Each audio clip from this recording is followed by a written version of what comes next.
ഇതാ എത്ര കേട്ടോ? 85 രൂപയടാ.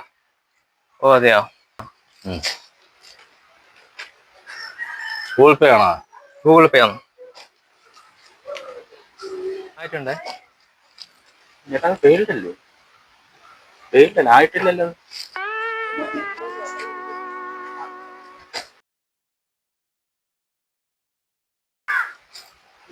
എടാ ചെയ്തിട്ടുണ്ടേ.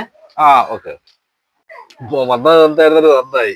ഇത് പല ആൾക്കാരും ഇത് കണക്ക് വന്നിട്ട് ഇത് കണക്ക് ഇങ്ങനെ ചെയ്തിട്ട് പോകാറുണ്ട്. ഇത് പൈസ ആവുന്നുണ്ടോ ഇല്ലയോ എന്നുള്ള കാര്യമൊന്നും നമുക്ക് അറിഞ്ഞൂടല്ലോ. ഇത് നമ്മളെ മോഹം കൊണ്ടൊന്ന് വെച്ചിട്ട് പോയ സാധനമാണ്. ഇത് എന്താണെന്നുള്ള കാര്യമൊന്നും നമുക്ക് അറിഞ്ഞൂടാ. പഴയ പൈസ ആയിരുന്നു എന്തായിരുന്നാലും നല്ലത്. എല്ലായിടത്തും ഉള്ളതന്നെ കേട്ടാ. ഇപ്പം എല്ലായിടത്തും ഇപ്പൊ ഇതിന് ഇവിടെ ചെന്നാലും ഇപ്പൊ ജിപേ അതൊക്കെ അല്ലേ ഉള്ളൂ. നല്ല സാധനമാണത്. പൈസ കാട്ടി കൊണ്ടു നടക്കാനൊക്കെ എളുപ്പം നല്ല സാധനമായി. മൈക്ക് കിട്ടും ചേട്ടാ, സ്പീക്കറുള്ള സാധനം. അതപ്പോൾ പിന്നെ നമുക്ക് പേടിക്കണ്ട. ആയി കഴിഞ്ഞാൽ ഒരു അനൗൺസ് ചെയ്യില്ല, അപ്പം നമുക്ക് അറിയാൻ പറ്റും. അപ്പൊ അതൊന്ന് മേടിച്ചു വയ്ക്കണം, നല്ലതായിരിക്കും. എനിക്ക് കുറച്ച് സാധനം. അതെടുത്തോ. അത് പലണ്ടി. ഈ മുറക്കൂടെ ഇത് ഇത്ര മതി എടുത്തു. 165 രൂപയാണ്. 165 അല്ലേ വേണ്ട. ചേട്ടന് ഒരു കൺഫ്യൂഷൻ ഉണ്ടാവണ്ട. ഇനി ഇത് അയച്ചിട്ട് ക്യാഷ് ആയിട്ട് തന്നെ.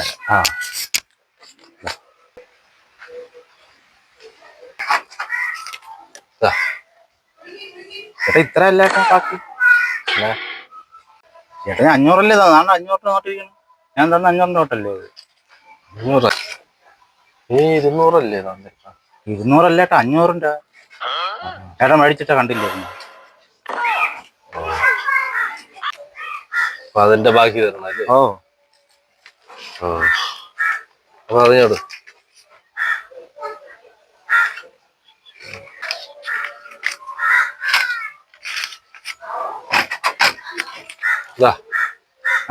അല്ല ശരിയാ. ചേട്ടാ ശ്രദ്ധിച്ചൊക്കെ ഇരിക്കുന്ന കേട്ടാ. അല്ലെങ്കിൽ ആൾക്കാർ പറ്റിച്ചുണ്ടോ?